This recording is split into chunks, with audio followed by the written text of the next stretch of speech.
ni Demon Kite. Medyo makunat. Na-miss ni Demon Kite to na nakakunat ang hero niya. Pero Renegade with a kick. With a flicker kick onto the Susujin, getting the jungler of RRQ Hoshi. Direct na sa board for Aurora. Pero kailangan nila humanap. Renegade, nakatingin siya dito. Kita niya yung angulo! Susujin, hindi siya nakasilip! Hindi siya nakatingin! And babagsak yung Bane ng RRQ Hoshi. Raids 1v. Pangalawang beses na nagcast ako ng Fredrin game dito sa SPS.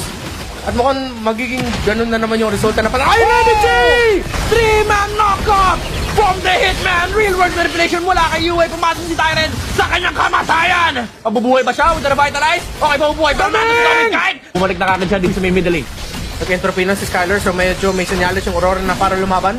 RRQ Hoshi sinusubukan nila depensahan, pero Aurora nakapaghatak. Ginamit na yung Dedicat ng Bane at Idoc. Pinapagamit yung ultimate niya para makatakas na makabuhay lang. Pero Jay! Nakaharap ng sipa! Susujin falls down! UM! Nadabis ng Nathan! Double kill para kay Renegade, pero masyado masakit yung